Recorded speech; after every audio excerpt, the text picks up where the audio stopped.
Bonjour à tous. Après 2 mois et demi de chantier, Saint-Michel-Virbac vient de retrouver son élément naturel. Jean-Pierre et Yann vont donc pouvoir tirer leur premier bord ensemble avant le début des entraînements intensifs pour la Transat Jacques Vabre en juillet prochain. Et d'ici là, on leur a posé une série de questions pour connaître leurs points communs et leurs différences. Et on commence avec celle-ci. Êtes-vous plutôt du genre calme ou colérique? Calme. J'ai été colérique et je me soigne. Méthodique ou bordélique? Méthodique. Méthodique à bord, bordélique à la maison. En force ou en finesse? En délicatesse. Jeune, j'étais plutôt bourrin et puis avec l'âge, j'ai tendance à plutôt être fin. Instinctif ou cérébral? Cérébral. Instinctif. Plutôt bon ou mauvais perdant? Bon perdant. Mauvais perdant. Très mauvais perdant.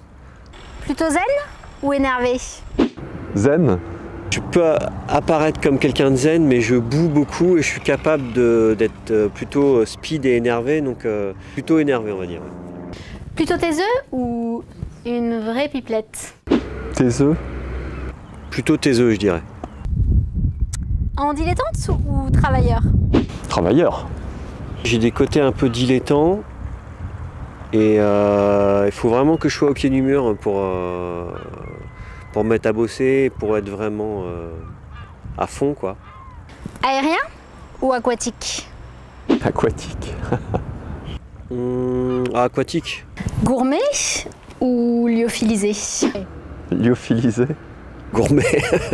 Et là, je sens qu'on va pas être d'accord avec Jean-Pierre. Madeleine ou galette? Madeleine. La douceur. Madeleine. Madeleine, les madeleines au chocolat Saint-Michel ont déjà laissé des traces. Et sinon, c'est quoi votre petit surnom? Le surnom que l'on me donne, JP, le plus souvent. Gentleman, ouais, je trouve que c'est quelque chose qui me convient. Pour moi, c'est important d'avoir des relations cordiales, agréables dans le travail. Et les relations conflictuelles à tout va, bon, c'est pas mon truc. Yannou. Je trouve que c'est mignon. C'est plutôt affectif. Un petit message pour vos futurs adversaires de la Transat Jacques Vabre? Attention, Faudra compter sur nous. Faudra compter sur nous, c'est sûr. ça va déboîter.